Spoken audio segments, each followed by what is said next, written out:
We live in a world built on stories, right? These narratives about how things work, economics, history, our values, we kind of absorb them. Yeah, they come from everywhere. School, news, leaders. We just accept them as, well, truth. But what if you started questioning those foundations?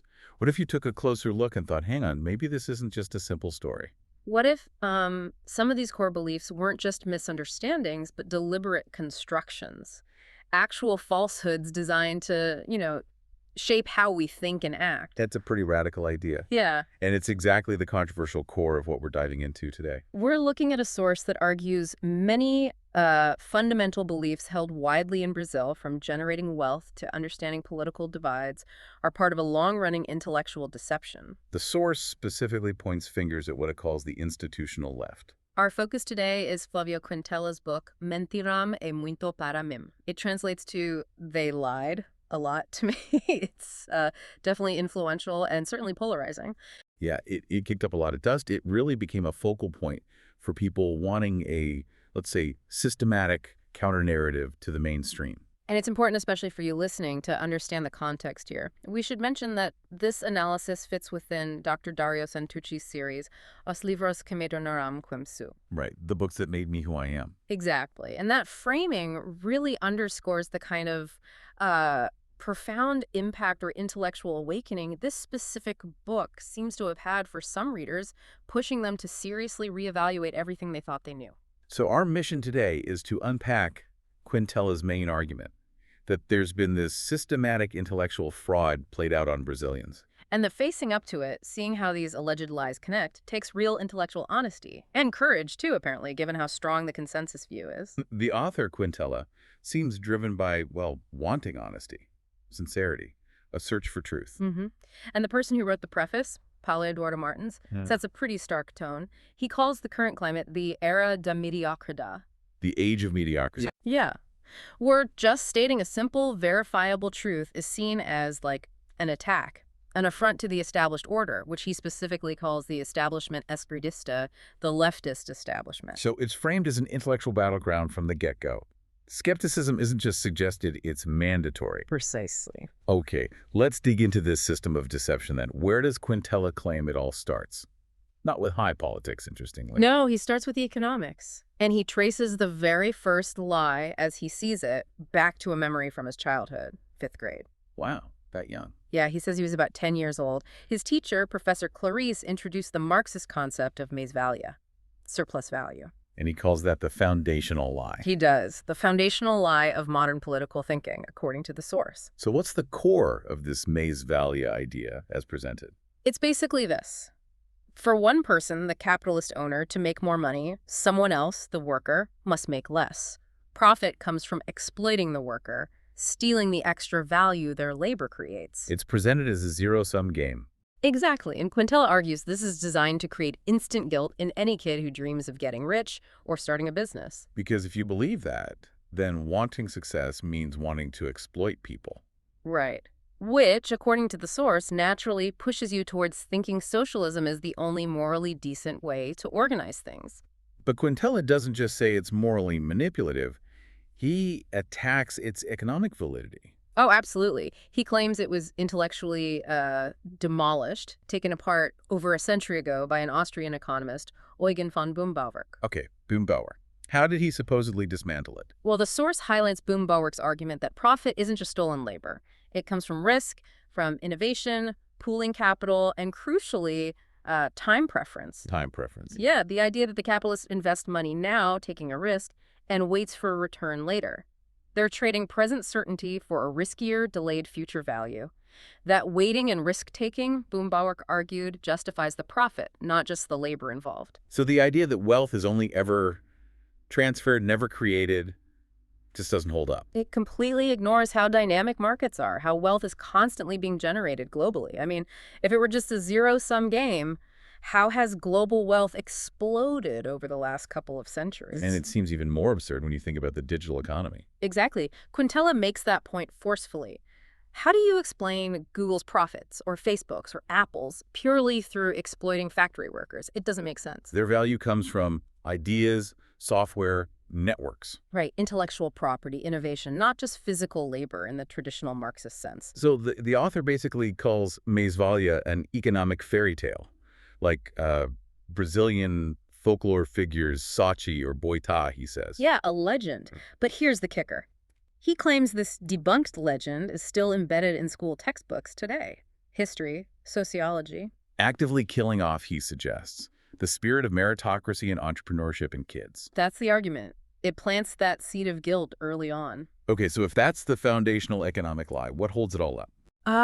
That leads us to what Quintela calls the most voracious lie, the big one. Which is? The denial of absolute truth itself. Philosophical relativism. Right, the idea that everything's subjective. You hear it all the time. Well, that might be true for you, but it's not true for me. Exactly that phrase. And Quintela immediately points out the logical trap. To self-contradiction. Precisely. If the statement, there are no absolute truths, is itself absolutely true, then it's false. It undermines its own claim to validity. It's a classic philosophical nod. It is. But Quintela argues it's not just a philosophical game. He says it has devastating real-world consequences. How so? If we don't have shared truths, shared objective standards, even shared meanings for words, how can we communicate? How can society function? He calls it a path towards existential autism. Existential autism, that's a strong term. Yeah, meaning everyone's locked in their own subjective reality, unable to genuinely connect or agree on basic facts. And according to the source, what's the primary target of this relativistic thinking? Quintela claims the main target is the Judeo-Christian heritage. Why that specifically? Because he argues that heritage is the historical root of key Western freedoms. Individual dignity, the basis for laws and rights, freedom of speech, the right to life. So if you undermine the absolute moral framework that supports those rights, then the rights themselves become flexible, malleable, just political tools, not fundamental truths. and this denial of truth can even fuel destructive legislation that looks progressive on the surface. That's the next point. He uses a specific, maybe extreme example from Brazil, a draft bill called the Estatuto da Diversidade Sexual. What did it propose? Among other things, it apparently aimed to prohibit using basic words like father and mother in some official contexts. Why? The justification was, to avoid offending minorities or children in non-traditional families. Okay. But Quintela uses this as his gwindust, his crane analogy. A crane can build things up, right? But it can also be used to smash the foundations. So the argument is that under the guise of protecting a small group, Legislators, armed with relativism, can actually erode fundamental structures, things like traditional language, family concepts that affect everyone. so the economic basis is questioned, the very idea of truth is questioned. What about the political arena where this plays out? Right, that brings us squarely into the political battlefield. And the next big target for Quintela, the myth of the dead ideology. Ah, yes. The idea that left versus right doesn't matter anymore. It's outdated, old-fashioned. We hear it constantly from politicians, from media pundits. Oh, that's just an old debate. But Quintela argues this is a deliberate deception. Yes. He asks who benefits from pretending ideology doesn't exist. And he answers, only the institutional left. Why? Because if you remove ideology, what's left? Politics becomes just a scambo, like horse trading, barter. Trading votes for favors, for benefits. Exactly, for Migala's crumbs, as he puts it. If voters don't understand the underlying principles, they just vote for whoever promises them the most stuff right now. It reduces everything to patronage. But does he offer evidence that ideology does still matter to people? He does. He points to a 2013 Datafolha survey. It apparently showed that almost half, 48% of Brazilians identified with right-wing values, even if they didn't like or use the right-wing label itself. So suggesting a kind of hidden, unrepresented conservatism. A camouflaged reality. Yeah, that's the implication. The political system doesn't reflect the actual views of a large chunk of the population. To cut through this camouflage, he goes back to basics, defining the terms. Right back to the French Revolution, Louis VI's Assembly, where people physically sat. On the left, you had the revolutionaries. Yeah, those who wanted a complete break. Total system replacement. Driven by hope for a radically different, maybe uncertain future, revolution. And on the right? The conservatives. Those who wanted to keep the existing structure, the monarchy, but make gradual changes, internal reforms, based on history, experience. Evolution, not revolution. And how does he translate that to modern terms? The left generally still favors radical change, often through a large active state. regulating the economy, promoting social justice, defending minorities, often rooted, he suggests, in a belief in basic human goodness that systems corrupt. Where is the right? Rooted more in realism, acknowledging human flaws, the potential for power to corrupt. So they favor the smallest state possible, minimal intervention, low taxes, maximum individual liberty, especially economic freedom. Okay, with that framework established, he takes aim at a specific Brazilian political myth. A big one. The idea that the PSDB, the Brazilian Social Democracy Party, is a right-wing party, or even center-right. He says that's completely wrong. Utterly false, according to him. He calls it a case of ideological displacement. To get why, he looks back at the late 80s, early 90s. What happened then? Well, in the 89 election, PSDB actually allied with PT, Lula's party, and PDT against Collor. They were unified on the left, capturing something like 42% of the vote together. So they started out aligned. Yes. The big split, the PT versus PSDB polarization we know, only really kicked off around 1994. That was after the Plano Real. The economic stabilization plan under FHC, who was PSDB. Exactly. The PT found itself having to oppose a successful economic plan implemented by another socialist party. But wait, you said PSDB is socialist. I thought they were seen as more market-friendly, especially under FHC. But Quintela argues it's a different kind of socialism. PSDB's is more, Fabian, gradualist, bureaucratic, working through institutions.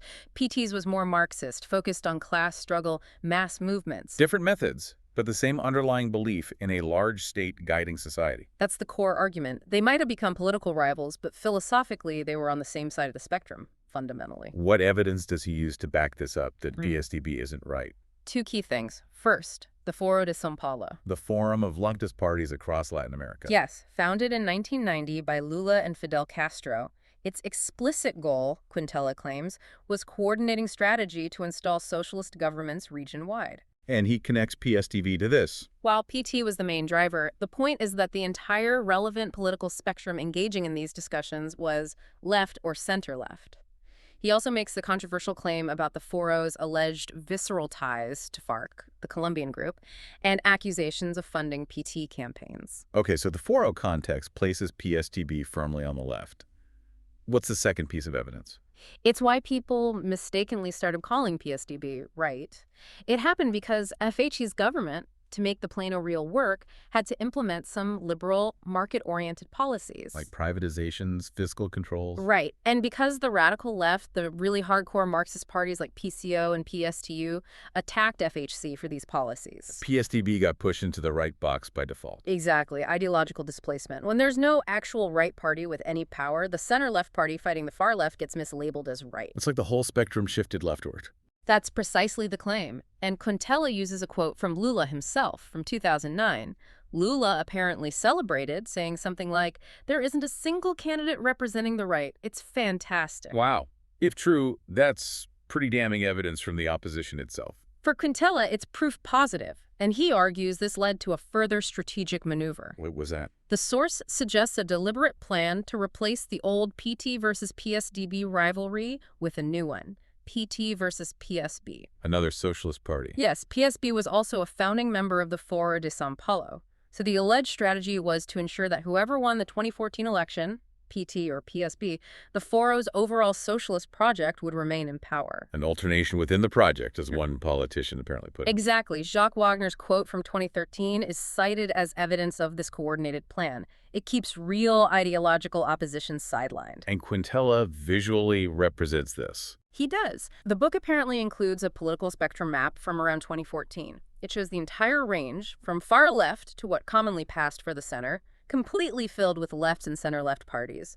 PCO-B, PT, PSOL, PSDB, PMDB. Confirming the total absence, in his view, of any real political right in Brazil's establishment. Yeah, arguing that the political class simply didn't represent the conservative values suggested by that Datafolha poll earlier. This sets the stage for the next part. How the left, according to Quintela, demonizes any opposition. Right. The historical and ideological reversals used to slander and silence critics. This is where those labels come in thick and fast. Oh, yeah. Fascist, imperialist, machista, racist, xenophobe, conservative, murderer. and that slang term, coxina. What's he teaching again? It's kind of like a dismissive term for comfortable middle-class conservatives. The source argues these insults are thrown out when actual arguments fail, just to shut down debate. But Quintela flips this entirely. Radically. He argues that the freedoms we actually have today in democratic societies are the exclusive fruit of the Judeo-Christian heritage. Which he firmly associates with the conservative right. Yes, the tradition that historically championed ordered liberty, individual rights, grounded in something transcendent. He brings up the long gap in democratic history. Yeah, pointing out that after Rome fell around 27 BC, representative government basically vanished for, 1,600 years? So what filled that void, according to him? Christianity. He argues it was Christian thought that slowly reintroduced and, crucially, universalized the idea of rights. Not just for citizens, like in Greece, but for all human beings, because they're made in God's image. And figures like Augustine and Aquinas. Key thinkers in the conservative tradition, he claims, who laid the groundwork for rights to life, private property.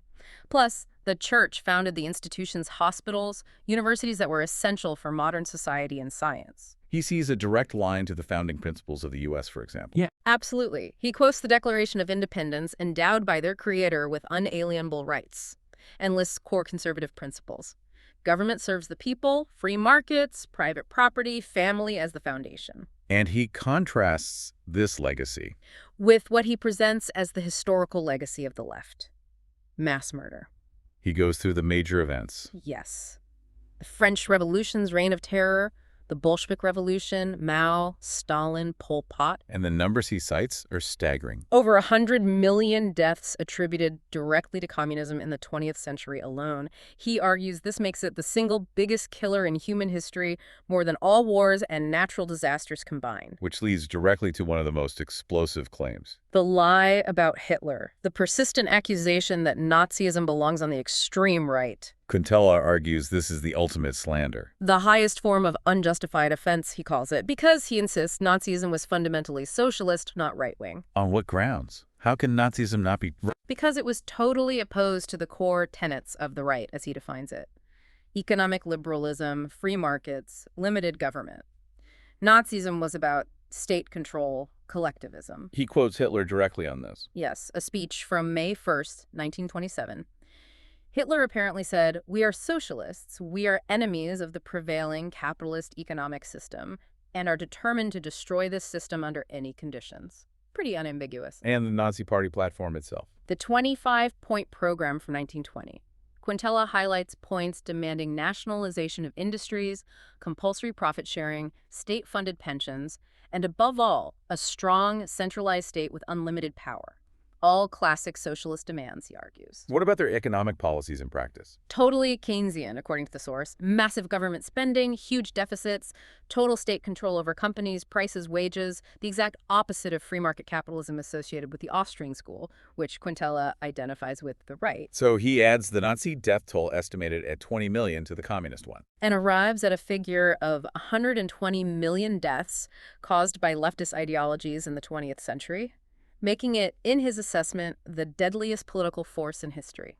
Then there's the related lie, that maybe some on the left are okay, that not everyone wants full-blown communism, the democratic socialists, for instance. Quintela rejects this distinction outright. He goes back to Marx himself. What does Marx say? That socialism isn't the final goal, it's just the transition phase, the necessary step towards the ultimate goal, which is communism, the classless, stateless utopia. And Brazilian leftist parties openly state this. He claims the more radical ones, like PCDOB or outlets like vermelho.org, explicitly define socialism this way, following Marx. So what happens when you confront socialists with the historical failures, the dictatorships, the poverty, the deaths? That's where Quintela describes the onion strategy, a layered defense. How does it work? When you peel back the layers of failure, the ultimate defense is, well, that wasn't real communism. That was just, state capitalism or a bad implementation.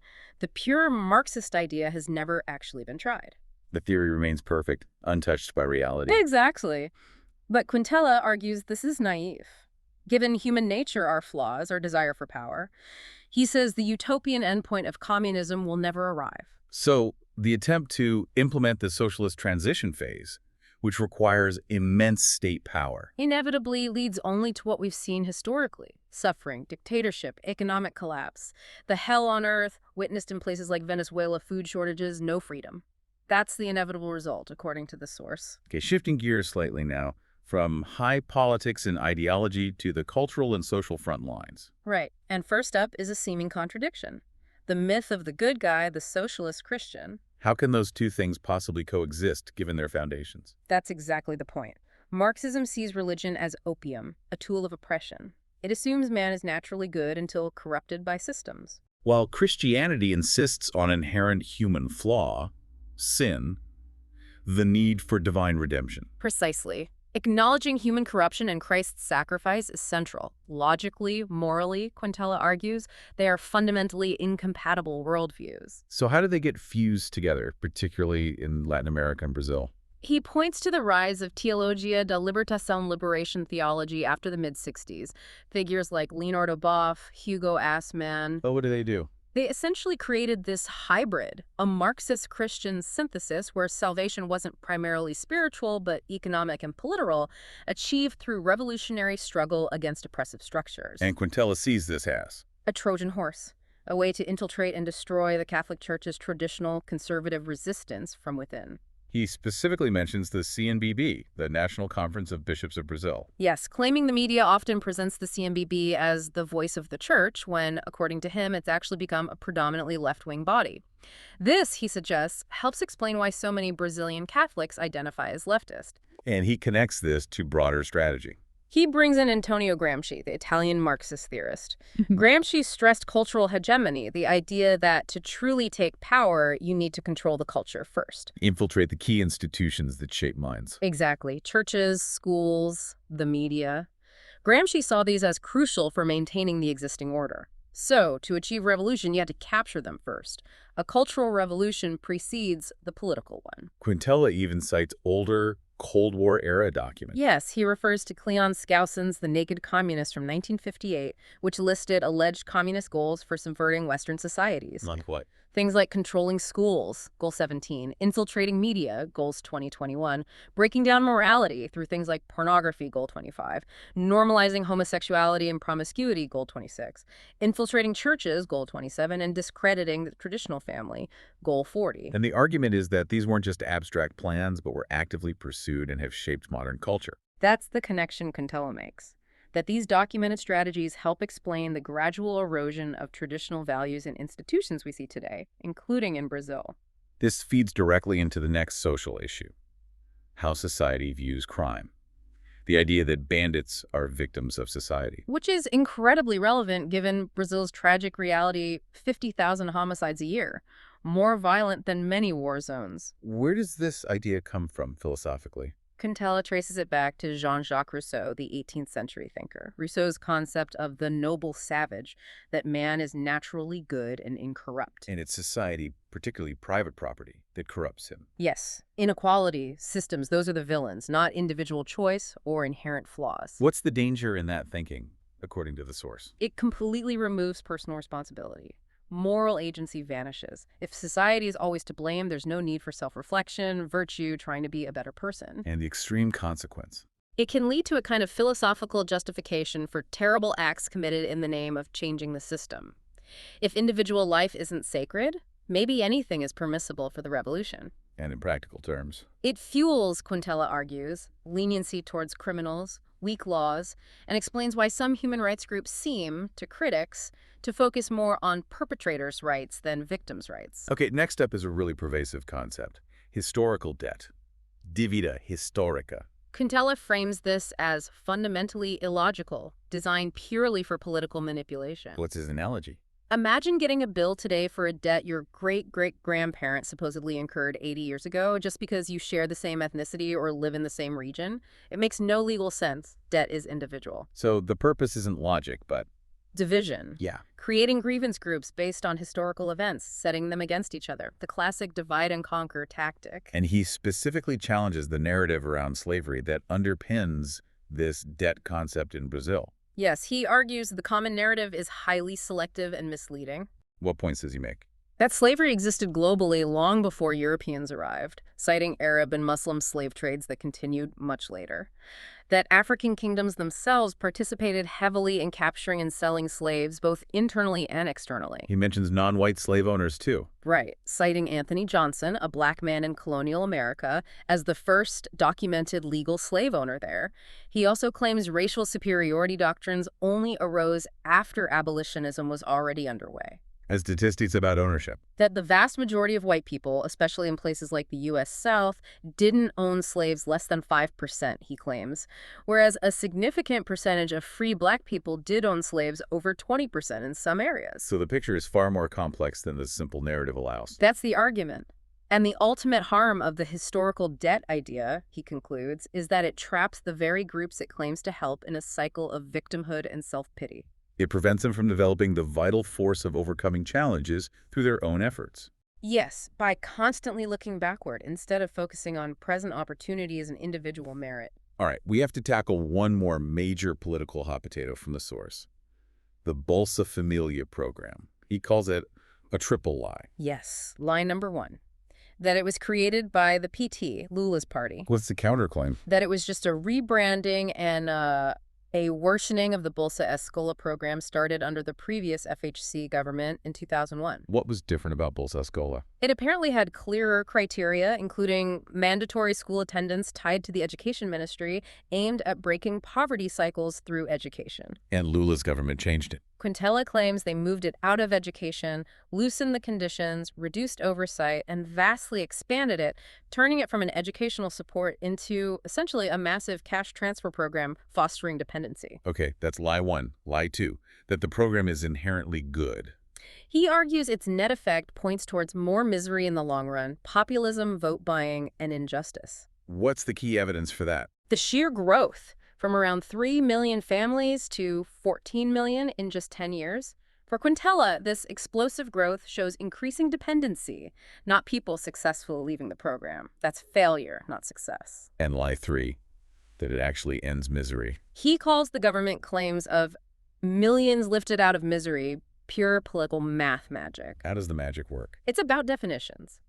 In 2013, the official poverty line for extreme misery was incredibly low, living on less than 70 reais a month, about $30 then. So a tiny increase in income. Yeah, give someone just a couple of extra reais a month, and statistically they cross that arbitrary line.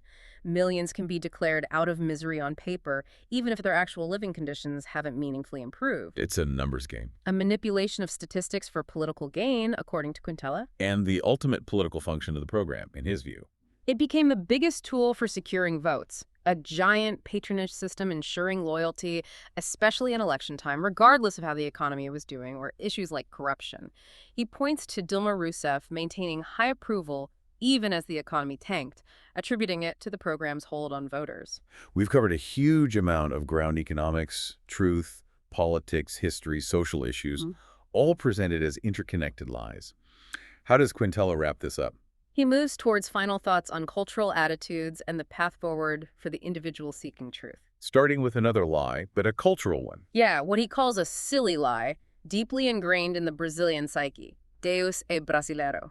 God is Brazilian. The idea that Brazil is blessed, protected, things are easy here. Right. Nice weather, abundant resources, no major natural disasters. He argues this seemingly harmless idea actually fosters complacency, laziness, procrastination, and unwillingness to strive intellectually. Because hardship breeds strength. That's the historical pattern he points to. Great civilizations, great achievements often come from struggle and scarcity, not easy abundance. And he uses a very pointed comparison to illustrate this point about celebrating ease over effort.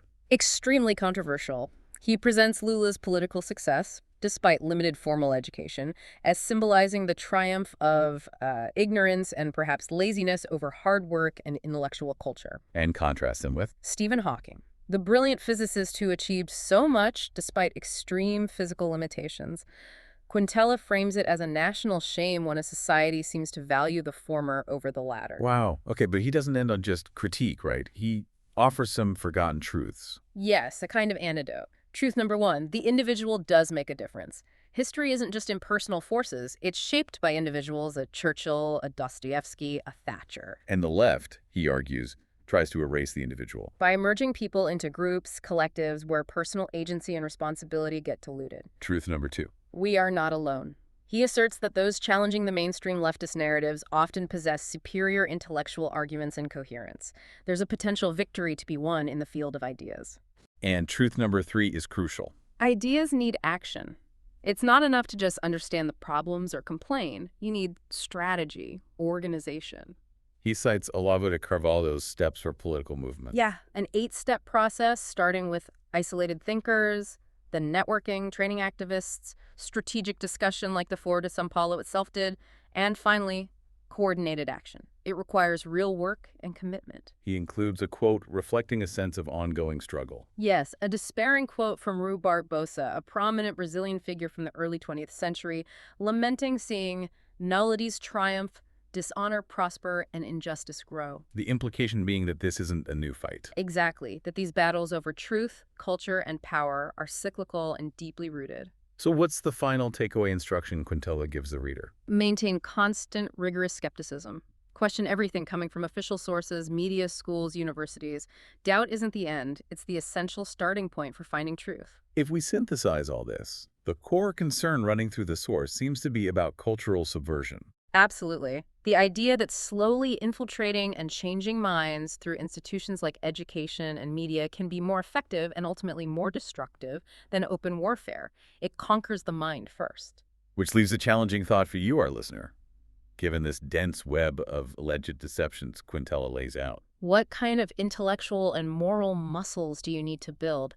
How do you ensure that necessary skepticism doesn't just curdle into cynicism, but stays paired with a genuine, active search for truth and intellectual honesty? It's about critically examining the narratives we accept, questioning their origins and their effects, as this source urges. The value here is seeing how Quintela connects these disparate issues, economics, politics, culture, history, into one overarching argument, forcing a re-examination. We hope this deep dive has given you plenty to think about. Reflect on which of these alleged lies discussed today, perhaps the argument about Mais-valia or the definition of the political spectrum, surprised you the most. Thanks for joining us.